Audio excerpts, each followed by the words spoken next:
Nagva-van life si Bangkada, bahay ang kalsada, kamay likod banda, bawat liko bagong kwento, bawat hinto panibagong tanaw. Nagva-van life si Bangkada, payong o ulap, ilaw ay araw, kung saan mapadpad ang gulong doon siya magpapahinga.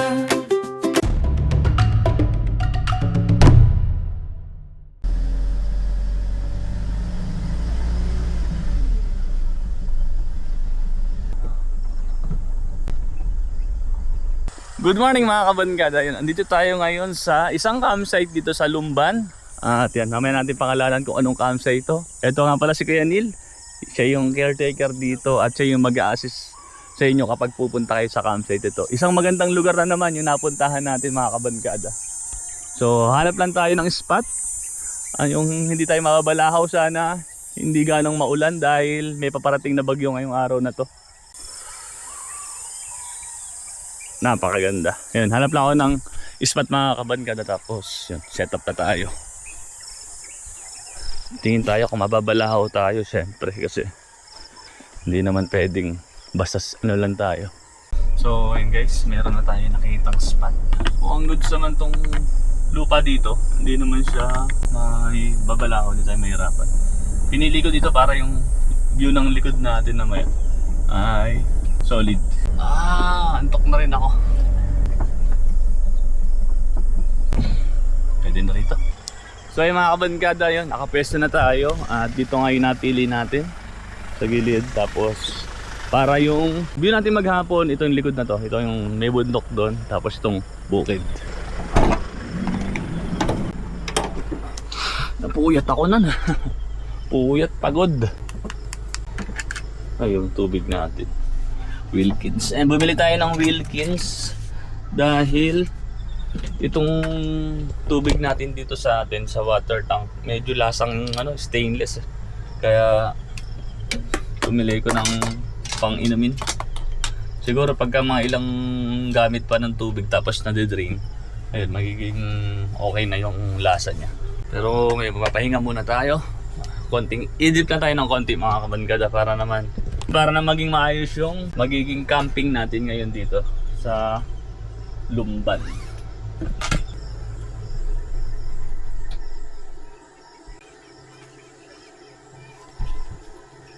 Yan, iiwanan natin tong bukas. Zipper na lang natin tong ating mosquito net para maiwasan na may makapasok na insekto.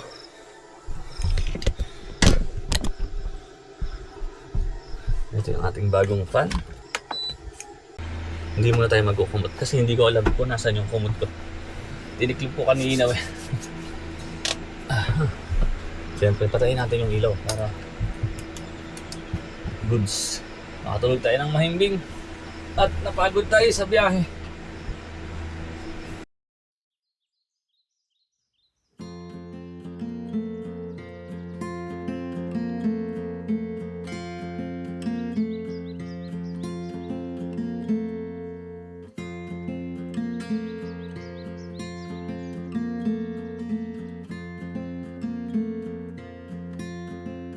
So yun guys, alas 2 na ng hapon at tayo ay nakapagpahinga na.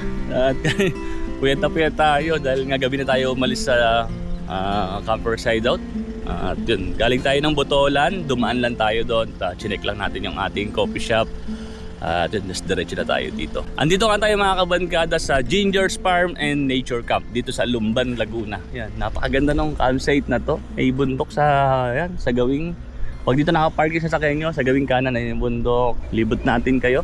Siyempre, kailangan na i-tour ko kayo dito sa ating bagong natuklasan na magandang campsite na pwedeng mag-car camping at mag-tent pitching. Malawak yung campsite. Ayan. Tapos kayang-kaya ng motor, sedan. Ito yung daan. Si Big Bird nga kinayaw eh. Siyempre. What work kung ano pa, medyo mas maliit na sasakyan. Tapos yung mga nakatanim dito, ayan, may mga pangalan, Balinaw-naw.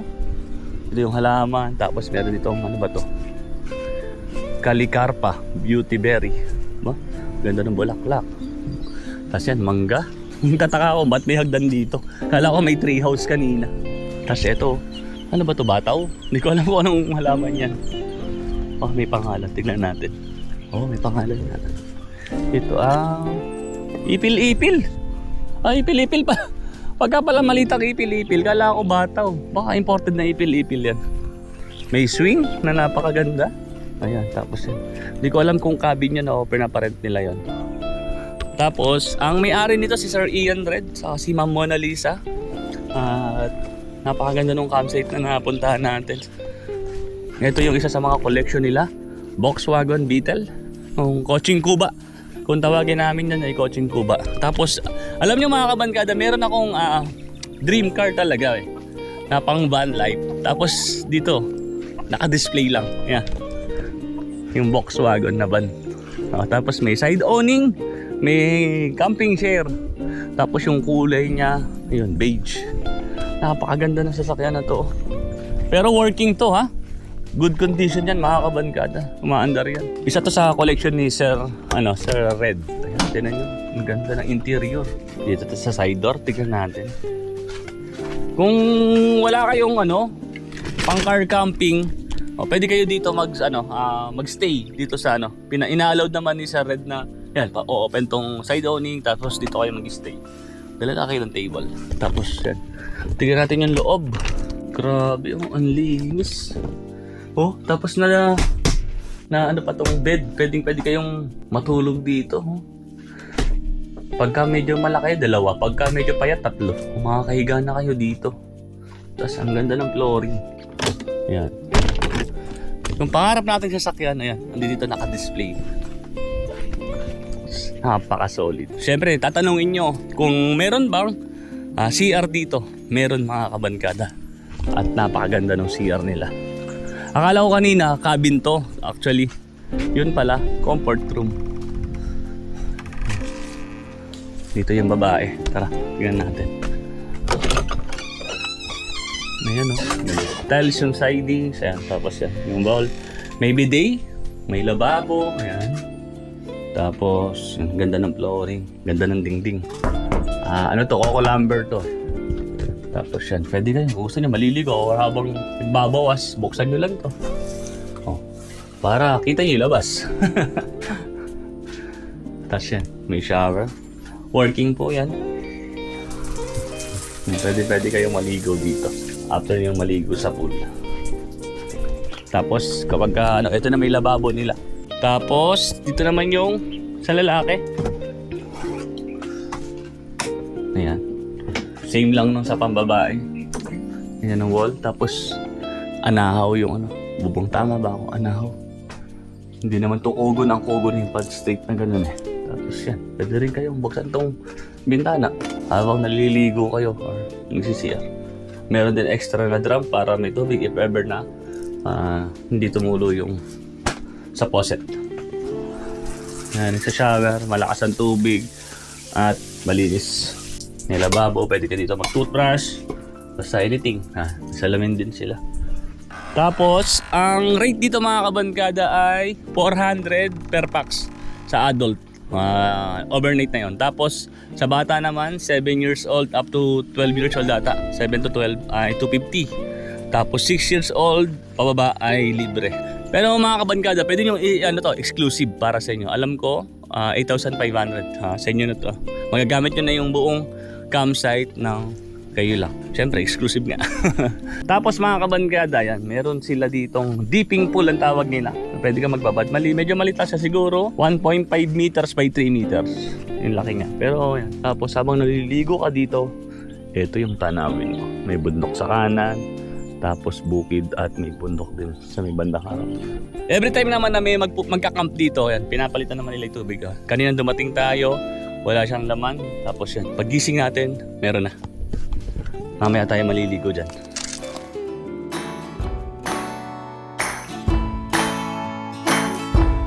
When your life's been put on hold for far too long, when the sorrow and despair is growing strong, there is always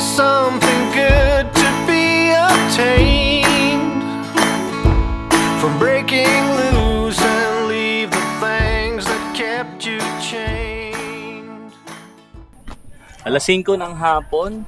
At syempre, hindi tayo papayag na hindi tayo maligo dito. Tapos may dala tayong kape. Pero maglulublob muna tayo. Sarap. Sarap ng tubig! 3 feet nga ito mga kabanda. Yung lalim niya. Kape tayo. Sarap.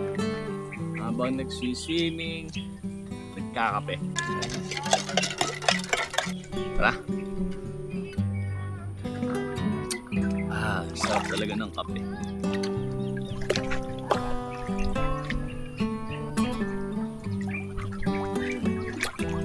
Sarap dito, lalo na, halimbawa, magde-date kayo ng jowa mo, ng asawa mo, or ng girlfriend mo. Then, perfect to para sa inyo. Okay, family camping, perfect din to para sa inyo mga kabandkada. Makakapag-camping kayo na mapayapa dito. So ayun guys, makapunta tayo dito sa open kubo ni Sir Ian. Dinidevelop ko to. Ito yung unang pinagawa ko, DIY. Tapos, mag-isa lang akong natutulog dito, dyan sa taas na yan. Ganda!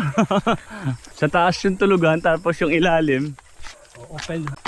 Pwede kang kumain pala dito, magluto, tapos tambay pala to sir. Tapos bamboo. Nag-train Ganito, ako. oh. Dito lang ako natutulog. Tapos naghahang ako ng hamak dyan.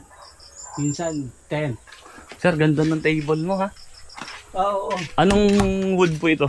Mahogany. Mahogany. Ito, binili ko lang to. Alam mo, per piece, 10 pesos per piece. 10 pesos? Yeah. Anong year po? Last year lang. Oh, last year. Siguro sa liblib na na to. Ito. Meron dito palang grill station si sir dito. Pwede kang mag-smoke pala dito. Oh, tapos yan, palang di kahoy. Sir, mas madalas kayo dito magpapahinga. Ngayon, hindi na. Doon na ako sa kubo namin ni Mrs. natutulog. Ay, yun doon sa baba? Oo. Akala ko cabin na yun. Pinaparenta tayo pala. Pang personal nyo po pala yun.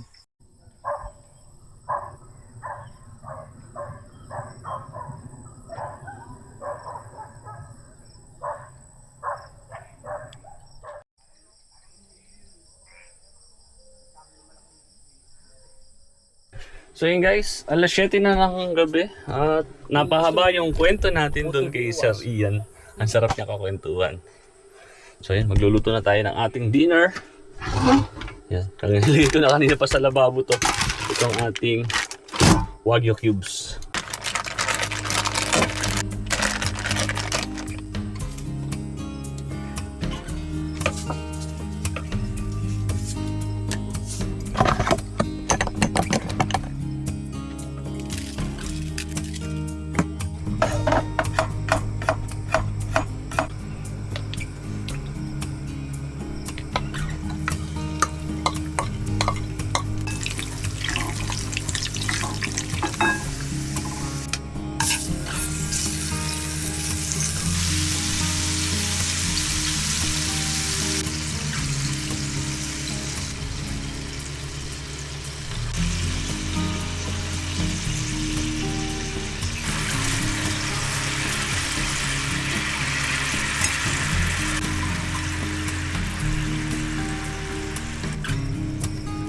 Yun mga kabangkada, luto na yung ating beef wagyu salpikaw.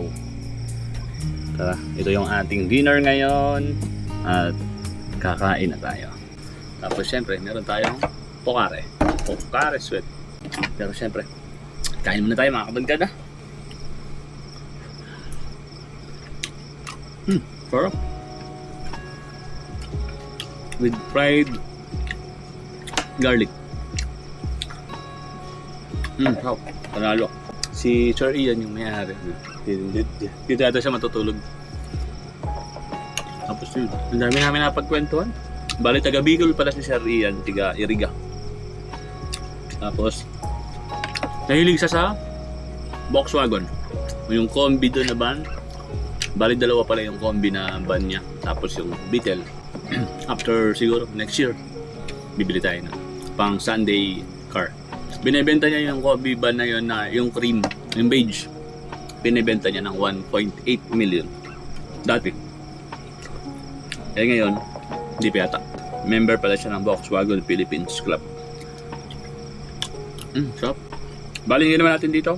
Salt and pepper. Tapos, yan. Nag-fried tayo ng garlic. Tapos, yun. Worcestershire sauce. Oh, liyan pa rin sa lang.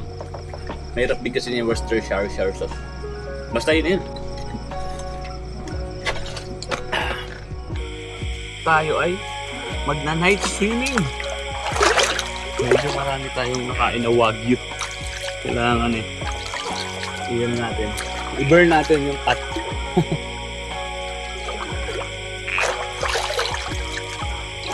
May dahon. Akala ko magiging mag-isa tayo dito dahil kanina umuwi na nga si Penny, yung birthday niya. Pero dumating yung may-ari, si Sir Ian. Napakabait. Wala naman tayong gagawin. Kundi magpahinga sa camping. Enjoy yung ganitong moment. Pakinggan yung kuliglig.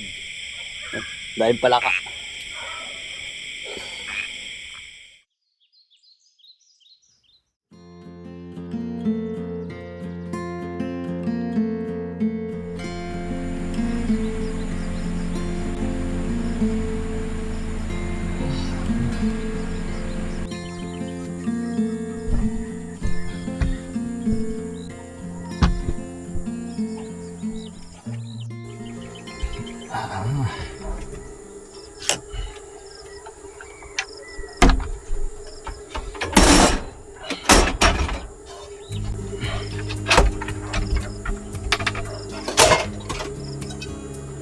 Pero ngayon ay magkakanin tayo mga kabarkada.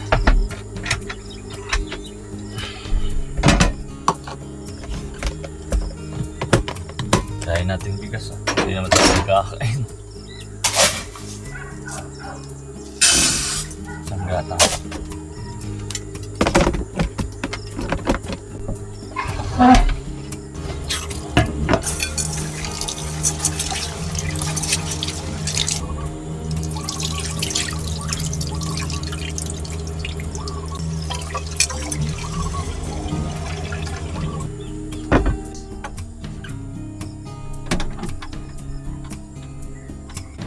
Medium lang para hindi ganun kaingay.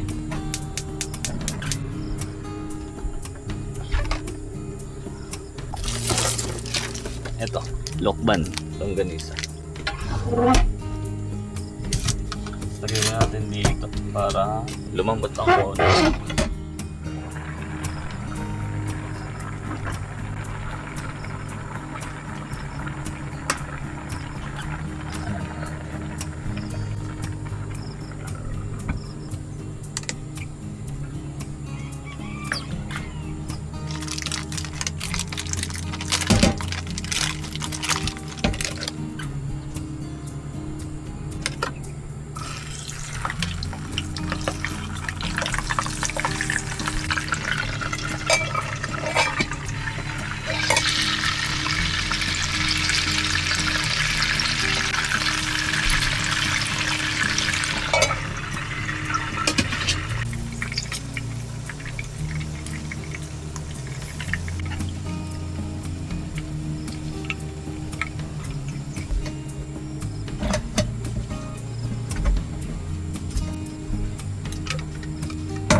Siyempre, dito tayo mag-aalmusal sa likod ng ating camper van.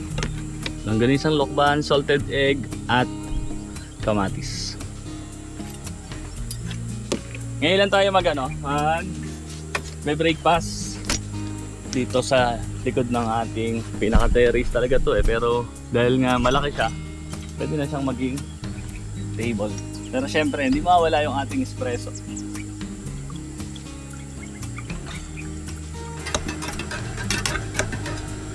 Syempre, kape muna tayo.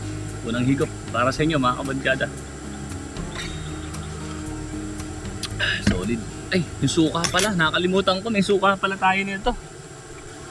Actually mga kabadkada, itong Lukban ay isa sa menu natin sa Campers Hideout Cafe. So, kaya meron tayong mga ganito pang takeout talaga. So yun guys, first bite. Kakain na tayo mga kabadkada, kain po.